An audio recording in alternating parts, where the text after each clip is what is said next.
But now, our video we had a couple weeks ago, we had some questions. Yeah. When we Let's get responded into to them.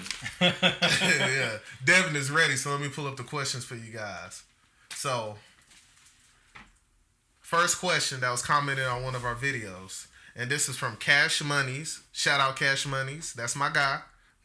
He said, Devin, I think you are too heavy in bonds, 50%.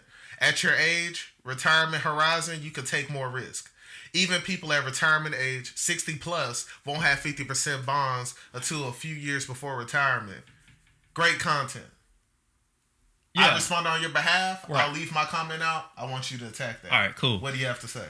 So I definitely appreciate the comment, and Cash Monies is not wrong. But when I took the questionnaire to, assess my risk, and I sat down and I actually answered all the questions, I came out with a moderate growth to moderately aggressive.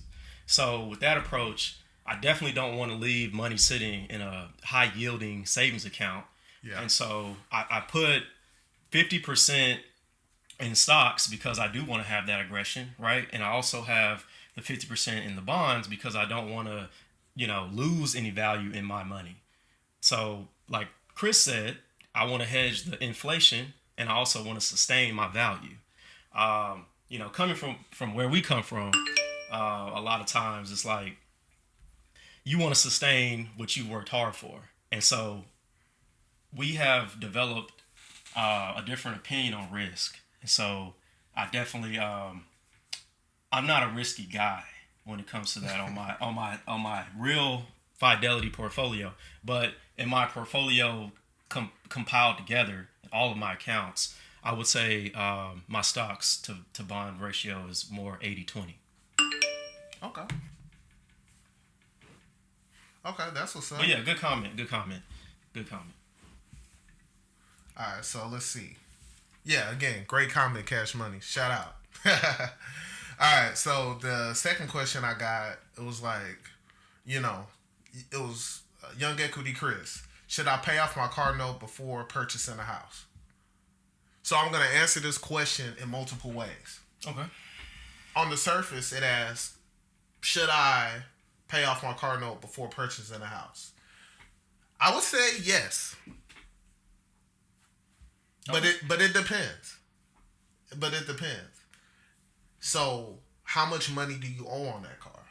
So if you have a $60,000 car and you're gonna have to pay $45,000 to pay off that car, but you're looking to buy a home and that's gonna eat up all of your down payment money, then I will say, okay, I'm not gonna be that extreme. If your car payment is manageable to you and you can get one of those FHA loans and you can put a down payment on the house and live in it and comfortably pay that bill, I would say go ahead, get the house, and then aggressively pay off that car note after you have the house, right? But if your remaining car note is non-substantial in regards to your down payment, I would say, yeah, definitely clean up that car loan.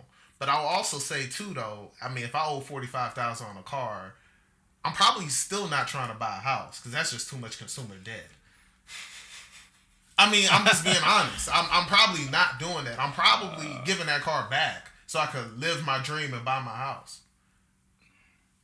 Look, I mean, without looking at the person's finances, I can't really comment, but I feel like if they could sustain the lifestyle and also put a down payment on a house with closing costs, why not purchase the house? It doesn't have to be the house of their dreams, but I definitely think owning a home is better than renting if they're renting at the time. True. Yeah. True. But overall, I think get that car back if it's too much of a burden. If you only owe a little bit left, go ahead, clean that up. Yeah. Delay moving into that house by 3, 4, 5, 6 months if you have to. That makes perfect sense to me. Yeah. But when I asked further, what they were actually saying is that this is going to be an investment property and not a property they plan to live in. In that case, 100% of the time, in my opinion, go ahead and get rid of that car loan. 100% of the time, I don't care what it is, because you're now making investments. Right. substantial investments, and I think that you should not have any consumer debt when you start going to making substantial investments, because then that causes panic. Because if you have, economic disaster, you're not looking at your property, and you're looking at this bum car that you can't get the money that you paid for anyways. But you riding in style. Nah, nah.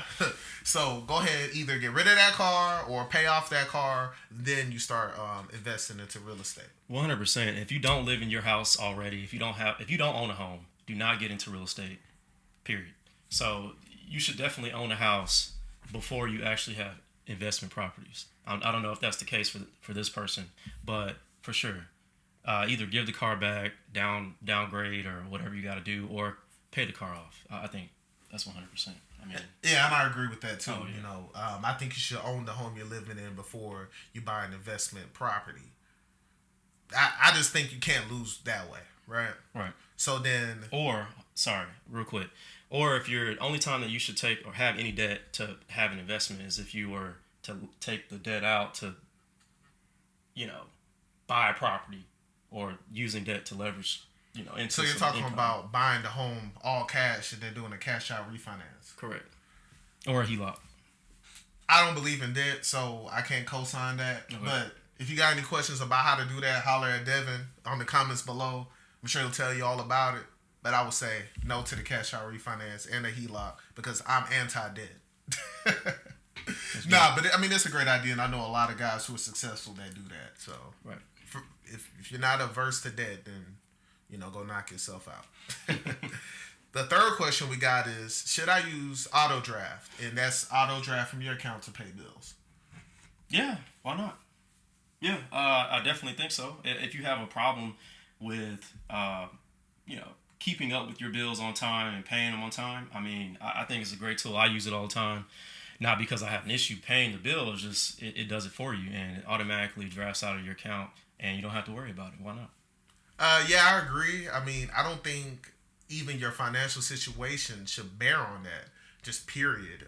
Using auto draft for predictable bills, right? I think it's perfectly fine. Now, if you have an unpredictable bill, I'm not sure what that can be. Maybe if you live somewhere that's a very old home where the electricity bill isn't predictable and it could swing from $100 to $300 or something. Maybe not, but for the most part, all those predictable bills you have in your life, I say, why not? Why not go for the auto? Yeah, but even on top of that, you got to pay the bill anyway, so you might as well auto draft it out. But okay, and I will say this caveat. Okay. If I lose my job, then I'm turning all my auto pays off, because if it's a decision between eating or not, I would always choose eating over paying that electricity bill. I don't disagree. In that situation, yes, auto draft might put you in a very bad financial situation where you can't eat. Then definitely turn off your auto pay. All right, man. Last question that we got. Should I even bother paying off my debts and collections? Okay. I need some more context with that. What do you mean by that? Just period. You have a debt in collections. It's an old bill, 6 years old, and you've owed AT&T $500 from 6 years ago, and they've sold it 5 times over. It's on your credit report. I mean, based on our credit video that we published out before, go check that out.